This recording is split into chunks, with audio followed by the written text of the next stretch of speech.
How's everybody doing? 9-pound hammer, Eastern Oklahoma, 5180. Well, we're a new owner of a couple of new toys.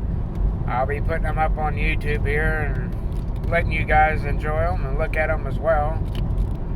I got a Land Command 40 channel SBE, a vintage, probably one of the nicest looking vintage sideband transceivers you'll ever see. It's absolutely beautiful piece of equipment. And another little device that I finished with, I've been talking on this morning, and I don't know. But yesterday, and we had so much nasty snow. It was that wet stuff that was, a lot of moisture in it. So I know that it affected a lot of antennas, at least while it was present.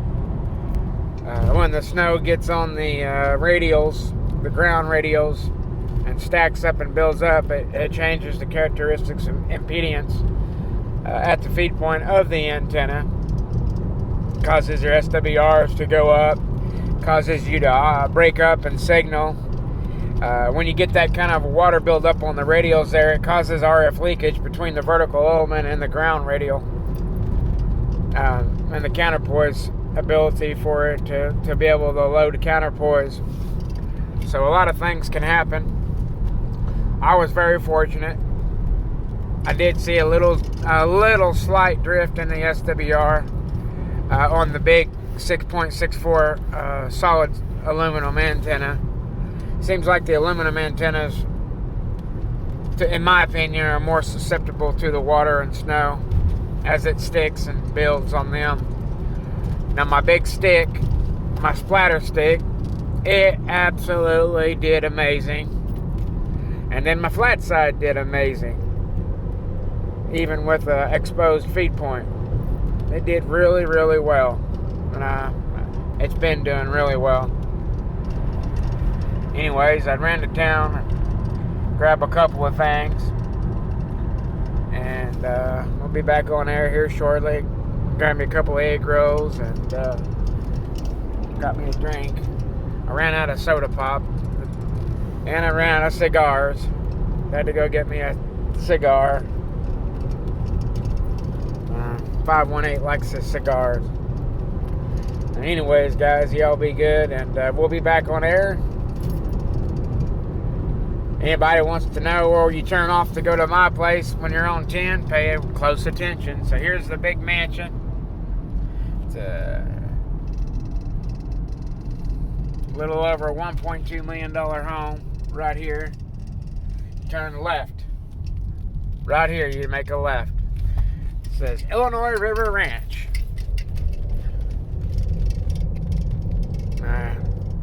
I'll put you right in the damn ballpark.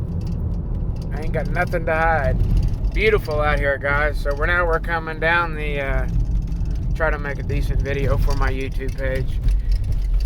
This is called County 604. Up on this big ridge up here is the Black Fox, the sister Black Fox. It'd be the daughter and son-in-law of Mr. Jim Black Fox, one of the richest, wealthiest men out here. Rich family. There's the beautiful Illinois River as it makes its left-hand southerly turn back to the south to run along parallel with Highway 10.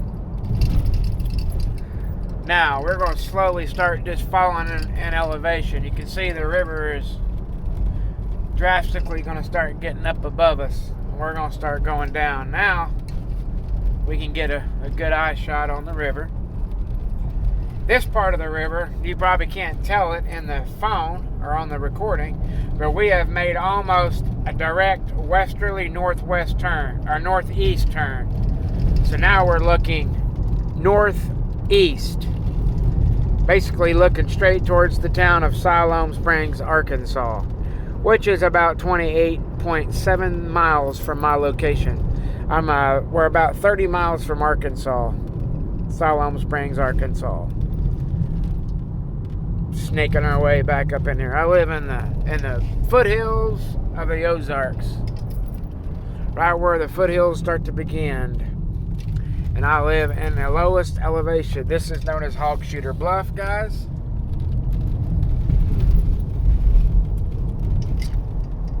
See the big cabin on the ridge. Very good friend of mine. All these ridge lines. I live in the bottoms of hell, guys. So running these great big heights, verticals, for instance, a Mako. We're just going to throw a couple of antennas out there. The V5.8 Mako. You run that antenna above 25 or 30 foot out here, and you can't talk because it forces your signal right into the bluffs. It's very, very, very, very tricky to set up, an antenna out here for it to work properly. If you notice, I ain't trying to be arrogant or anything in any way, but I've perfected the radiation and the takeoff angle out here in eastern Oklahoma. And it's done by running an antenna extremely low to the ground. You use this pocket. Here's the Illinois River again, guys.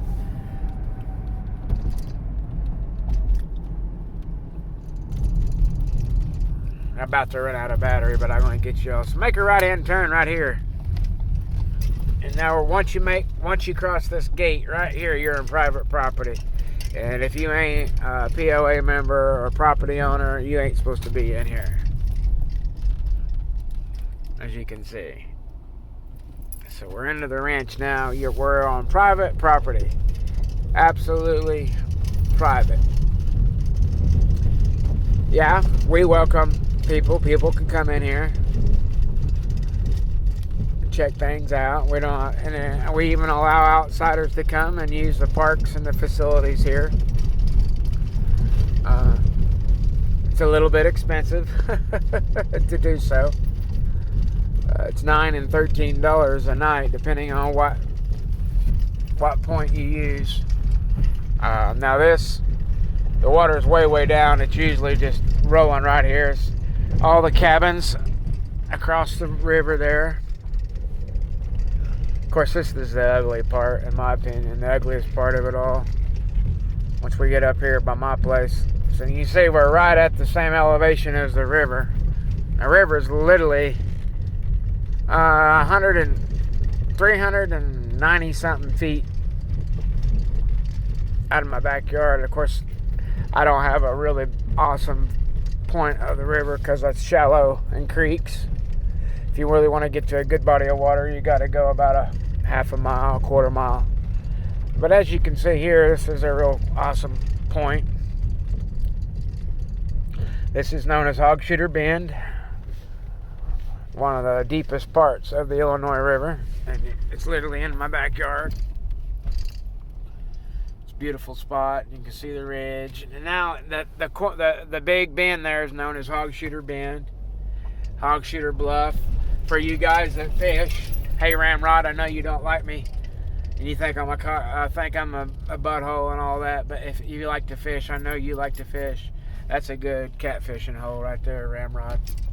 And of course, you got to be a POA member to park here. But if you used to come right here and park, my house is just up around the bend here. But if you come here and park, and some good catfishing, where the water starts to get deep. Now this right here is where I fish my white bass, my sand bass.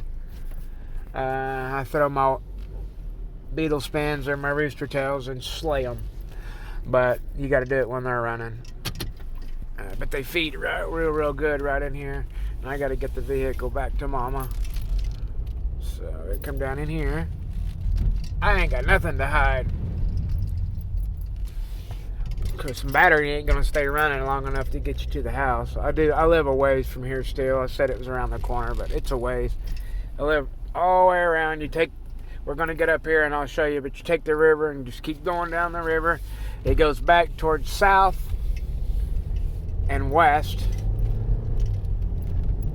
I'll show you how you get there. My battery's getting ready to die, guys. I'm trying to get you here.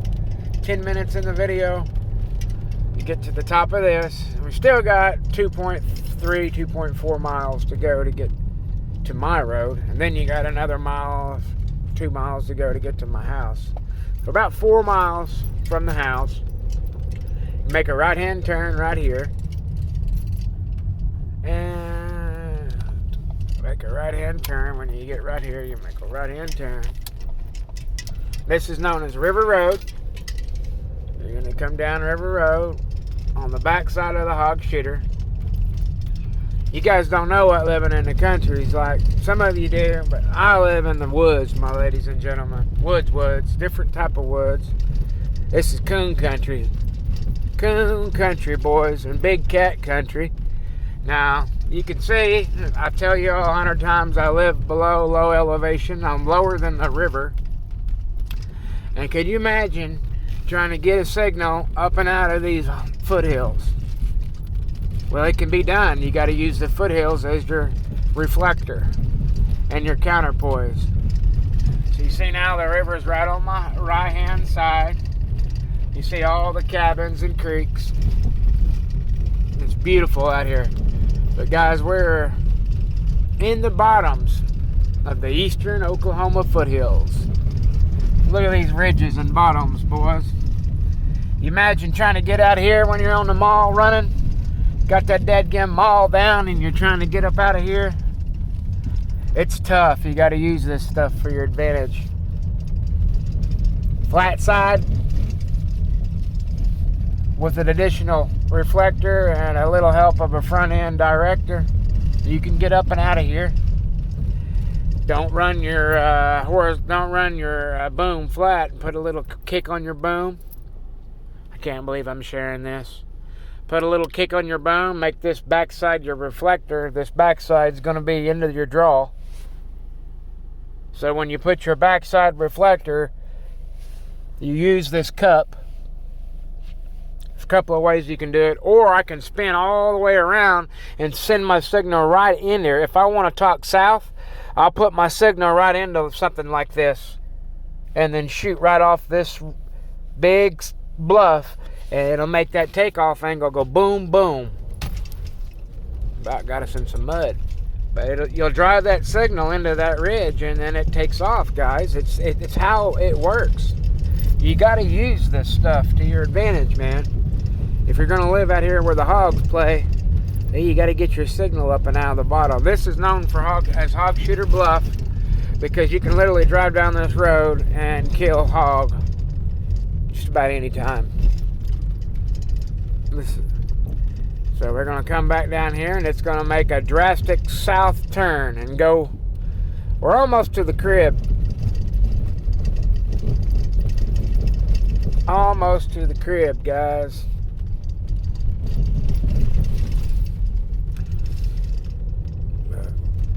It looks like we might actually make it. We got a good iPhone. So now we're on the, when I showed you a while ago, we were over there driving and pointing. Now you see we're on the other side.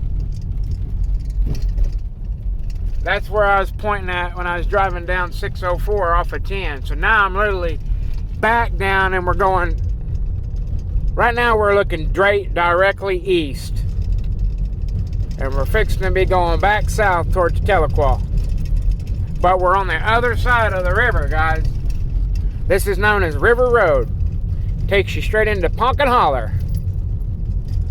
Guys, now you know why 518 9-pound hammer can't hardly get out. All the locals, now y'all know why I have so much trouble trying to get up out of this pocket. Look at this. Now we're going to make a 100% southerly turn and we're almost to the crib. Look at this, guys. Look at that. 9-pound hammer uses that stuff to get out. Got to use it to your advantage.